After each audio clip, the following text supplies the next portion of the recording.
Hello everyone, this is Sudhir and welcome to our YouTube channel Study with Sudhir। आज हम जो discuss करेंगे वो करेंगे एनटीएससी की जो फोर्थ जो टेस्ट सीरीज है उसके बारे में।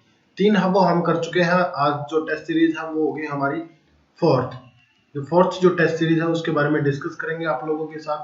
और आप यदि पहली बार हमें देख रहे हैं तो चैनल को सब्सक्राइब जरूर कर लीजिए स्टडी विद सुधीर, और बेल आइकन को प्रेस जरूर करना। हम जब भी नोटिफिकेशन है, जब भी वीडियो आपको डालें तो नोटिफिकेशन है वो आपको मिल सके। चलिए अब बात करते हैं क्वेश्चन नंबर फर्स्ट की।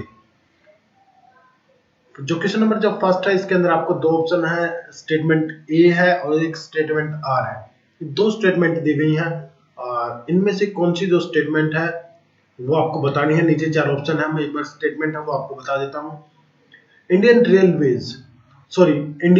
rivers on the western coast do not form delta through they bring along lots of sediment। कि ये कह रहा है कि इंडियन जो रिवर्स है वो जो वेस्टर्न घाट से डू नॉट फॉर्म डेल्टा, वो डेल्टा का जो निर्माण है वो नहीं करती। क्यों? They bring along lots of, do not bring form delta, delta का निर्माण नहीं करती क्योंकि वो बड़ी मात्रा में जो सेडिमेंट्स है वो लाती हैं। अगला जो ऑप्शन है वो आता है tides waves wash away sediments from the western Ghat, या फिर जो टाइड्स होते हैं वो वेस्टर्न घाट से जो सेडिमेंट्स होते हैं उनको वॉश कर देते हैं, उनको साफ कर देते हैं। तो आप बता सकते हैं कौन सी जो स्टेटमेंट है वो सही है। आपके पास 3 सेकंड का ऑप्शन था, आपने सोच लिया होगा आंसर, आप मुझे कमेंट करके बता सकते हैं जल्दी से। चलिए हम आपको ऑप्शन है वो मैं बताता हूँ। Option C A option is correct. ये जो स्टेटमेंट है वो फॉल्स है। ये जो स्टेटमेंट है हमारी वो क्या है? फॉल्स है। और जबकि जो बी जो स्टेटमेंट है वो ट्रू है। हाँ कि मतलब जो क्या है यहाँ पे हमारे जो टाइड्स सब आते हैं तो बड़ी मात्रा में जो सेडिमेंट्स होते हैं उनको अपने साथ बहा ले जाते हैं। चलिए नेक्स्ट क्वेश्चन पे आते हैं हम। इसके अंदर भी 2 ऑप्शन दिए गए हैं। मैंने आपको पिछली ही वीडियो में बताया था कि आप हमारे जो मेजर जो क्रॉप्स है उनके वीडियो देखें, उनमें से एक ना एक पूछा जाएगा। तो ये जो क्वेश्चन है वो उसी में से पूछा गया कि jute is considered A golden fibre in India. हाँ बिल्कुल, ये स्टेटमेंट आपकी बिल्कुल सही है क्योंकि मैंने भी आपको बताया था कि जो गोल्डन जो फाइबर है उसको जूट के नाम से जाना जाता है। Jute is it's appearance is golden in colour, कि उसका जो कलर है वो गोल्डन होता है, सुनहरा होता है, इसलिए उसको गोल्डन फाइबर बोला जाता है। आप बता सकते हैं कि इसमें से कौन सी 2 स्टेटमेंट है वो सही है, दोनों सही है या दोनों फॉल्स है, क्या है? चलिए आप जल्दी से मुझे बताएं, 3 सेकंड आपको मिलती हैं। चलिए इसका answer A is correct option. A है वो करेक्ट ऑप्शन है इसका, क्योंकि ए देखिए जूट को जो कंसीडर किया जाता है वो गोल्डन फाइबर के अंदर है। ये जो स्टेटमेंट वो तो ट्रू है, और जो इसकी अपीयरेंस है जो दिखाई देती है वो भी हमें कैसी होती है? गोल्डन कलर की ही देखने को मिलती है। तो इसलिए जो ए ऑप्शन है वो हमारा सही है। Both A and R true and explain R and A. चलिए थर्ड क्वेश्चन की बात करते हैं। Tank irrigation is most common and prevalent means of irrigation in peninsular. कि जो पेनिसुलर है उसके अंदर क्या होता है कि बड़ी जो टैंक है वो एक कॉमन है या फिर एक प्राचीन प्रचलित है। एक टाइप से जो प्रचलित है, प्रचलित का मतलब होता है जो पीछे एक लंबे समय तक चलते आ रहे हैं इरिगेशन के लिए पेनिसुलर इंडिया के अंदर। कि जो टैंक इरिगेशन है वो पिछले समय से कॉमन है, एक तो कॉमन है, सामान्य बात है, एक प्राचीन समय से चलती आ रही है पेनिसुलर इंडिया के अंदर। अगली जो चीज जो बता रहा है वो ये बता रहा है the trends of peninsular प्लेटू is very uneven with में नेचुरल डिस्प्रेशन। जो डिस्प्रेशन है वो होता है कि काफी ज्यादा जो कारण है उसके कारण वो अनइवनली नेचुरली डिस्प्रेशन है, मतलब वो एक टाइप से मैं कहूँ कि नीचे धक्का हुआ एक पार्ट है। तो ये 4 स्टेटमेंट आपके सामने है, आप देख सकते हैं कि इसका ऑप्शन कौन सा सही आएगा। तो इसका जो ऑप्शन है D is correct option. Both A and B are true but R does not क्या है इसके नीचे, मैं आपको एक बार दिखाने की कोशिश करूंगा। क्या दिखा रहा है? आर डज नॉट एक्सप्लेन ए, कि जो आर है वो एक्सप्लेन नहीं कर रहा ए को। तो ये आपको बतानी थी। चलिए आपको समझ आया होगा, डी इज करेक्ट ऑप्शन। आप साथ के साथ इनको नोट है वो करते रहे। चलिए नेक्स्ट क्वेश्चन पे आते हैं। नेक्स्ट क्वेश्चन है, ये 2 पॉइंट आपको फिर से दिए गए हैं। Delhi has a high annual rainfall of temperature and Delhi is located in सब ट्रॉपिकल रीजन। क्या इंडिया जो दिल्ली है उसके अंदर high annual range of temperature है, ज्यादा टेम्परेचर मिलता है? या दूसरा जो पॉइंट है वो दे रखा है इसने, दिल्ली इज लोकेटेड इन सब ट्रॉपिकल रीजन।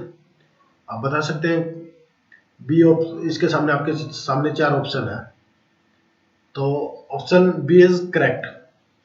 आपको किसी को डाउट लगती है तो आप मेरे पास कॉल कर सकते हैं, आप मुझे कमेंट करके बता सकते हैं जो आपको ऑप्शन अच्छा नहीं लगा या मतलब आपको गलत है वो लगा। Both A and R true but does not explain A को, ये एक्सप्लेन है वो नहीं कर रहा। चलिए नेक्स्ट क्वेश्चन आते हैं, क्वेश्चन नंबर 5 में। The river Mahanadi passes which state, कि इनमें से किस स्टेट में से जो महानदी है वो पास करती है? तो वो है हमारा रिवर पासेज विच स्टेट, कौन से स्टेट को? Option A is correct, Karnataka. देखिए कुछ टाइम के बाद आपको इसकी भी जो वीडियो है वो मिलेंगी, अलग अलग जो ड्रेनेज जो सिस्टम है उसकी भी जो वीडियो है वो आपको जल्दी ही देखने को मिलेंगे। आप टेंशन न लें, आप अपनी बस तैयारी हम वो करते रहें। गंगा की जैसे ड्रेनेज सिस्टम का जो ड्रेनेज है वो मैंने स्टार्ट कर रखा है, आप जो वीडियो है वो देख सकते हैं।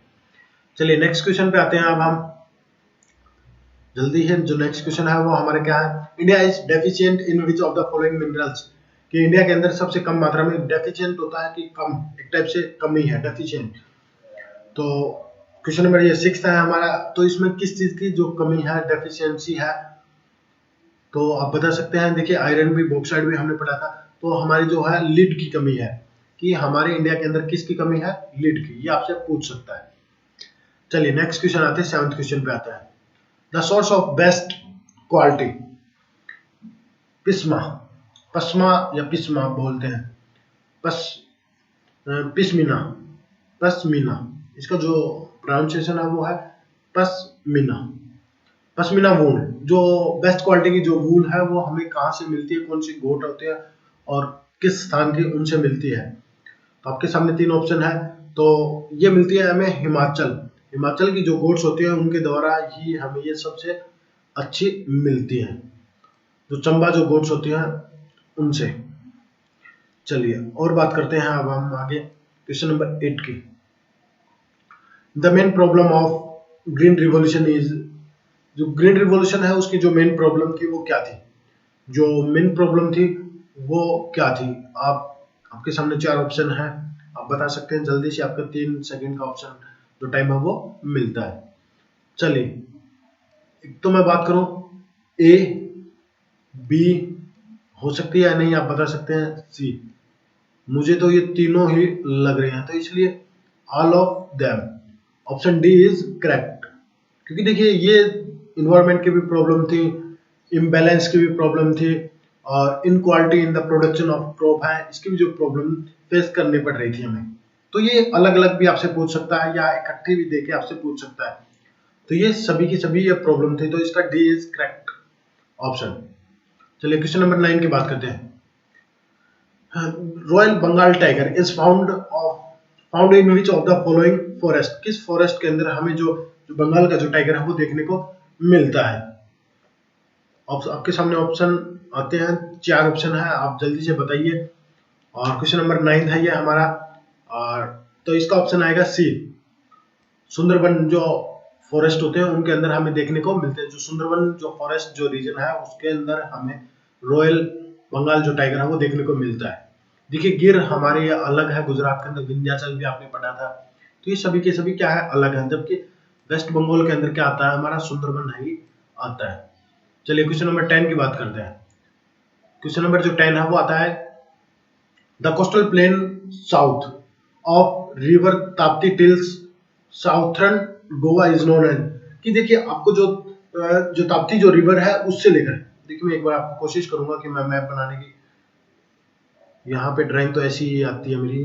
देखिए यहाँ पे हमारी जो रिवर है वो है ताप्ती से लेकर गोवा के बीच का ये जो रीजन है, ये जो वेस्टर्न घाट है इसको किस नाम से जाना जाता है, ये आपको बताना था।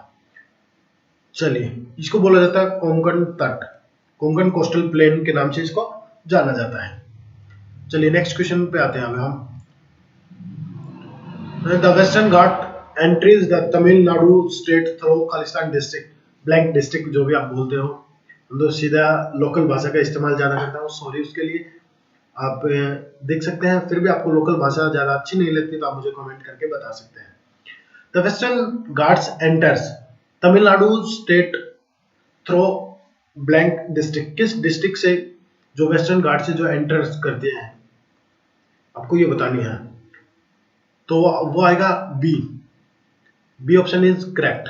नीलगिरी जो डिस्ट्रिक्ट होते हैं उनसे, जो वेस्टर्न घाट से क्या होते हैं कि जो हमारी जो भी मॉनसून है या फिर कोई भी लगभग जो ये मॉनसून की ही बात कर रहा है, एंड द वेस्टर्न घाट्स कहाँ से एंटर होता है, ये कहाँ से स्टार्टिंग होता है, तो ये नीलगिरी जो डिस्ट्रिक्ट है उससे स्टार्टिंग होती है। चलिए नेक्स्ट की बात करते हैं। नेक्स्ट क्वेश्चन आता है the cyclone which the affected the Cuddalore, Cuddalore बोलते हैं इसको, Cuddalore district in the year 2011 is, जो 11 है वो किस से जो डिफेक्ट है वो हुआ था, जो सबसे ज्यादा जो इफेक्ट किस साइक्लोन से वो इफेक्ट हुआ था 2011 के अंदर। तो ऑप्शन ए इज थाने, जो थाने जो साइक्लोन है इससे इफेक्ट हुआ था। चलिए नेक्स्ट क्वेश्चन की बात करते हैं क्योंकि जो वीडियो काफी लंबे हो जाए। Mangrove vegetation in India is mostly found in, किस कहाँ ये जो हमें मैंग्रोव जो वेजिटेशन है वो इंडिया के अंदर कहाँ मोस्टली पाई जाती है, कहाँ पाई जाती है, ये हमें जो पाई जाती है वो पाई जाती है सुंदरबन के अंदर। तो सुंदरबन जो है उसके अंदर हमें ये पाई जाती है क्योंकि ये दलदली रीजन है। तो जो मैंग्रोव जो फॉरेस्ट है वो आपको पता है कहाँ मिलते हैं, जो दलदली जो मड्स वाला जो रीजन होता है उसके अंदर ये हमें देखने को मिलते हैं। चलिए नेक्स्ट क्वेश्चन पे आते हैं। 14 जो क्वेश्चन है हमारा उस पे आते हैं। The power station start generating power recently in Tirunelveli district, जो तिरुनेलवेली जो डिस्ट्रिक्ट है उसके अंदर ये किस डिस्ट्रिक्ट के अंदर आता है, और यहाँ पे जो पावर स्टेशन है वो स्टार्ट किया गया है generating power recently in Tirunelveli. तो ये जो आता है ये आता है कलपक्कम, जो कलपक्कम है उसके अंदर है वो आता है, और जो कलपक्कम जो डिस्ट्रिक्ट है ये है तमिलनाडु के अंदर। किसके अंदर आता है, ये आता है तमिलनाडु के अंदर। आपसे आसानी से आप अलग होके भी बता सकते हैं कि स्टेट पूछना तो आप आसानी से बता सकते हैं, ये तमिलनाडु के अंदर आता है। चलिए लास्ट क्वेश्चन आता है। Blank has the leading BPO sector in India. अब बात करते हैं, एक पॉइंट और आता है। देखिए मैं आपको एक चीज और समझा दूं पहले, इससे पहले जानने से पहले, आप 10th का मुझे ज्यादा पता नहीं कि दो पॉइंट आते हैं, पहले ये सुन लीजिए, केपीओ एंड बीपीओ। केपीओ होता है नॉलेज प्रोसेसिंग आउटसोर्स और बीपीओ होता है बिजनेस प्रोसेसिंग आउटसोर्स। ये आपको दोनों समझ आ गए होंगे। ये दोनों जो है वो हमारी जो कोऑर्डिनरी जो एक्टिविटी होती है उनके अंदर जो शामिल है वो किए गए हैं। केपीओ का मतलब होता है कि जैसे हम एक टाइप से केपीओ नॉलेज बेस पे जो विदेशी जो कंपनियां हैं वो इंडिया के अंदर आती हैं और वो लगाते हैं, वो सारी जो चीजें हैं वो आती हैं इसके अंतर्गत। और बीपीओ के अंदर केवल जो बिजनेस के लिए जैसे कॉल सेंटर हुए या कुछ और जो चीजें हैं वो खोली जाती हैं। चलिए ये क्वेश्चन बच गया था हमारा कि लीडिंग इसका जो सेक्टर है वो कौन सा है, तो वो है इसका Karnataka is correct answer. BPO का खाली बीपीओ है वो पूछी है, और अगली जो वीडियो होगी उसके अंदर हम जो केपीओ है उसके बारे में भी आप लोगों के साथ डिस्कस करेंगे। बस आज के लिए इतना ही था। ये टेस्ट सीरीज आपको अच्छी लगे तो लाइक करना, शेयर करना और चैनल को सब्सक्राइब जरूर करना ऐसी टेस्ट सीरीज देखने के लिए। और साथ के साथ और भी हमारी जो जैसे 9th की है 10th की जो वीडियो है वो साथ के साथ आती रहती हैं। आपसे रिक्वेस्ट है कि आप वीडियो को पूरा देखें और जो नोट्स हैं वो भी साथ के साथ बनाएं। Thank you.